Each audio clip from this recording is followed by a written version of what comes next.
सोचिए अगर एक 16वीं सदी के कवि को और एक मॉडर्न कार्डियोलॉजिस्ट को हम एक ही कमरे में बैठा दें। मतलब सुनने में काफी अजीब लगता है ना। हाँ, बिल्कुल अजीब है। पहली नजर में तो लगेगा कि इन दोनों के बीच बात करने के लिए कोई टॉपिक ही नहीं हो सकता। सही कहा। एक तरफ वो कवि जो कालकोठरी में बैठकर कविता लिख रहा है और दूसरी तरफ वो डॉक्टर जो ईसीजी मशीन और ब्लड प्रेशर की रिपोर्ट पढ़ रहा है।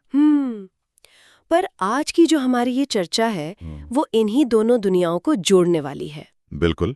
हमारा मिशन आज एक 16वीं सदी के बेहद लोकप्रिय स्तोत्र हनुमान चालीसा का गहराई से विश्लेषण करना है। हाँ, और ये समझना है कि कैसे एक ऐतिहासिक जेल की कोठरी में रची गई वो पंक्तियां आज के समय में स्ट्रेस से मुक्ति का एक वैज्ञानिक टूल बन गई हैं। और सिर्फ स्ट्रेस ही नहीं, मॉडर्न लीडरशिप के लिए भी एक मार्गदर्शक बन रही हैं। तो ठीक है, चलिए इसका विस्तार से विश्लेषण करते हैं। शुरू करें तो जो स्रोत हमारे पास है वो संत तुलसीदास और मुगल सम्राट औरंगजेब की कहानी बताते हैं। राइट, मतलब ये बात तब की है जब औरंगजेब ने तुलसीदास को अपने दरबार में बुलाया था।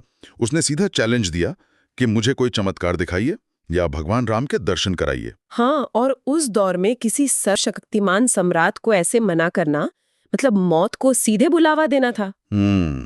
पर तुलसीदास जी ने एकदम साफ मना कर दिया। बिल्कुल, उन्होंने कहा कि सच्चा दर्शन तो सिर्फ सच्ची भक्ति से मिलता है, ये कोई जादू का खेल नहीं है। और जाहिर है औरंगजेब को ये बात बिल्कुल पसंद नहीं आई। हाँ, एक सम्राट को ना सुनने की आदत कहाँ होती है। तो उसने गुस्से में तुलसीदास को बंदी बना लिया। अब जरा उस जेल की कोठरी की सिचुएशन इमेजिन कीजिए। गहरा अंधकार, घुटन और हमेशा जान जाने का डर। उस चरम तनाव के बीच तुलसीदास ने हनुमान चालीसा की 40 चौपाइयां रची। और किंवदंतियों के मुताबिक उनके लगातार पाठ के बाद बंदरों की एक सेना ने दिल्ली पर धावा बोल दिया, जिसके बाद उन्हें रिहा करना पड़ा। लेकिन यहाँ जो सबसे आकर्षक बात है वो चमत्कार नहीं है।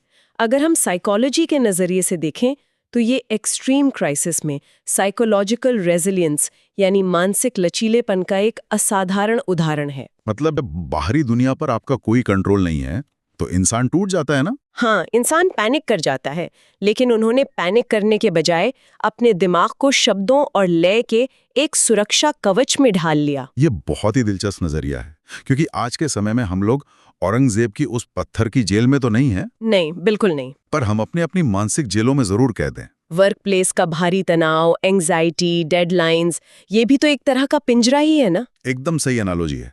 और जैसे तुलसीदास ने उस भौतिक जेल से निकलने के लिए इन शब्दों का उपयोग किया, वैसे ही आज लोग इस मानसिक जेल से निकलने के लिए इसका इस्तेमाल कर रहे हैं। तो अब ऐतिहासिक जेल से निकलकर सीधा विज्ञान पर आते हैं। जो रिसर्च हमारे सामने है वो बताती है कि ये पंक्तियां वास्तव में तनाव कम कैसे करती हैं। हाँ, ये सिर्फ शब्दों का समूह नहीं है। जब कोई इनका पूरा उच्चारण और सही लय के साथ पाठ करता है तो एक विशेष श्वास प्रक्रिया शुरू होती है। मतलब सांस लेने का तरीका बदल जाता है। बिल्कुल। आमतौर पर हम 1 मिनट में 15 से 16 बार सांस लेते हैं, लेकिन सही तरीके से पाठ करने पर यह दर घटकर सिर्फ 1.5 से 4 सांस प्रति मिनट तक आ जाती है। वेट, 1 मिनट में सिर्फ 1.5 से 4 सांस?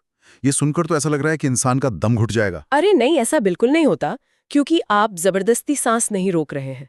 चालीसा के पाठ के दौरान एक नेचुरल रिदम बनती है। अच्छा, वो रिदम कैसे काम करती है? पहले आप गहरी सांस लेते हैं, फिर बोलते समय उसे रोकते हैं, जिसे कुंभक कहा जाता है, और फिर बहुत ही कंट्रोल्ड तरीके से धीरे धीरे सांस छोड़ते हैं।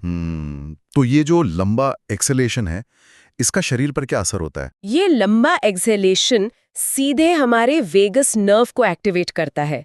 ये नर्व पैरासिम्पैथेटिक नर्वस सिस्टम को चालू कर देती है, जिसे आप शरीर का ब्रेक पैडल भी कह सकते हैं। अरे वाह! तो ब्रेक लगने से वो जो स्ट्रेस वाले हार्मोन्स हैं वो कम हो जाते होंगे। बिल्कुल, स्ट्रेस पैदा करने वाला कॉर्टिसोल एकदम से गिरने लगता है, और दूसरी तरफ खुशी देने वाले हार्मोन्स जैसे गाबा, सेरोटोनिन और डोपामाइन बढ़ जाते हैं। और शायद इसीलिए दिमाग की जो हाई अलर्ट बीटा वेव्स होती हैं वो शांत अल्फा या गहरे ध्यान वाली थीटा स्टेट में बदल जाती हैं। हाँ, एकदम सही कहा आपने। यहाँ बात सच में बहुत दिलचस्प हो जाती है। मतलब अगर हम चौपाई 25 को देखें, ना से रोग हरे सब पीरा, जपत निरंतर हनुमत बीरा, जिसका मतलब है कि निरंतर जपने से रोग और पीड़ा नष्ट होते हैं। हाँ, तो क्या ये मंत्रोच्चार हमारे दिमाग के लिए एक ट्यूनिंग फोक की तरह काम करता है, जो हमारी बेसुरी हो चुकी नसों को वापस एक सही फ्रीक्वेंसी में ले आता है? ये ट्यूनिंग फॉक वाली एनालॉजी बहुत ही बढ़िया है, और सबसे बड़ी बात, क्या ये थ्योरी क्लिनिकल रूप से साबित हो चुकी है? तो जवाब है हाँ। वो जो मेडिकल स्टडी है उसने तो इस पूरी चर्चा का नजरिया ही बदल दिया है। बिल्कुल। ये स्टडी 18 से 22 साल के 20 स्वस्थ MBBS छात्रों पर की गई थी। और मेडिकल स्टूडेंट्स को चुनने का कारण भी साफ है, वो हमेशा एग्जाम्स और पढ़ाई के क्रॉनिक स्ट्रेस में रहते हैं। हाँ, तो इस स्टडी में उन्हें सिर्फ 10 मिनट तक हनुमान चालीसा सुनने को कहा गया और नतीजे बहुत ही चौंकाने वाले तो थे। सिर्फ सुनने से? हाँ, सिर्फ सुनने मात्र से उनके सिस्टोलिक ब्लड प्रेशर में 10.62 mmHg की कमी आई। और डायस्टोलिक में भी करीब 4 पॉइंट की गिरावट थी ना? हाँ, और पल्स रेट लगभग 6 बीट्स प्रति मिनट कम हो गई। इससे एक बहुत ही महत्वपूर्ण सवाल खड़ा होता है। वो क्या? कि कैसे बिना किसी दवा या केमिकल के केवल ध्वनि तरंगों का उपयोग करके हृदय रोगों के जोखिम को इतना कम किया जा सकता है। ये एक बहुत ही कॉस्ट इफेक्टिव इंटरवेंशन है। ये सच में कमाल है, पर इसमें एक बड़ी भारी विडंबना भी है। कैसी विडंबना?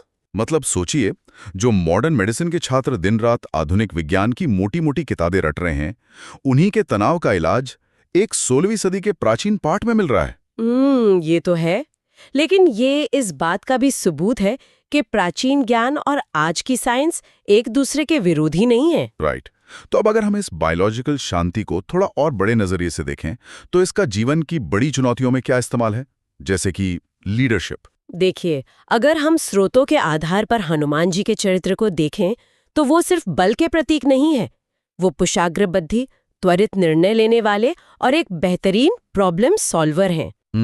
मतलब जब कोई मुसीबत आती है तो वो घबराते नहीं है। पर इसका न्यूरोलॉजी से क्या कनेक्शन है? जब कोई भी इंसान, चाहे वो कोई लीडर हो या आम आदमी, भारी संकट में होता है तो उसके दिमाग का लिम्बिक सिस्टम एक्टिव हो जाता है। वो जो फाइट, फ्लाइट या फ्रीज वाली प्रतिक्रिया देता है। बिल्कुल। और उस पैनिक वाले मोड में इंसान लॉजिकल डिसीजन ले ही नहीं सकता। लेकिन जब हम वो खास लयबद्ध पाठ करते हैं तो हार्ट रेट कम होता है और वो पैनिक वाला अलार्म बंद हो जाता है ना? एकदम सही। और जैसे ही वो अलार्म बंद होता है, दिमाग का प्रीफ्रंटल कॉर्टेक्स एक्टिव हो जाता है। यहीं से हम सही तर्क और निर्णय ले पाते हैं। तो इस सब का आखिर मतलब क्या है?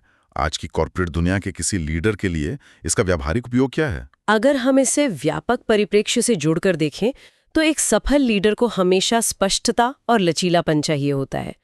पैनिक के समय में रिएक्ट करने के बजाय सही रिस्पॉन्स देना ही असली लीडरशिप है।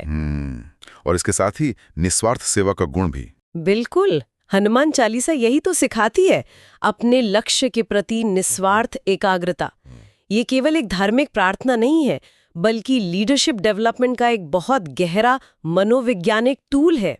तो अगर हम औरंगजेब की कैद से लेकर मॉडर्न मेडिकल कॉलेजों के प्रयोगों तक के सफर को समेटें, तो हम देखते कि कैसे घुटनघरी जेल में रचे गए शब्द आज हमारे नर्वस सिस्टम को शांत करने का काम कर रहे हैं। आज की सूचना और भारी तनाव से भरी दुनिया में ये ज्ञान बहुत मायने रखता है। ये याद दिलाता है कि शांत मन और केंद्रित सांसों से ही असीम साहस मिल सकता है। असली फार्मेसी हमारे भीतर ही है, बस उसे जगाने की जरूरत है। और इसी बात पर एक गहरा विचार है जो शायद सबको सोचने पे मजबूर कर दे। वो क्या है? अगर एक विशिष्ट लय में गूंथकर रचे गए शब्द हमारा ब्लड प्रेशर बदल सकते हैं और दिमाग की तरंगों को शांत कर सकते हैं। हाँ, तो क्या हमारी प्राचीन मौखिक परंपराएं वास्तव में केवल इतिहास की कहानियां हैं, या फिर वे एक ऐसा छिपा हुआ न्यूरो साइंटिफिक मैनुअल है जिसे आधुनिक विज्ञान ने अभी-अभी पढ़ना शुरू किया है? ये सच में एक बहुत ही गहरा सवाल है। बिल्कुल। और इस विचार के साथ हम श्रोताओं को खुद इस विषय पर गहराई से सोचने के लिए छोड़ते हैं।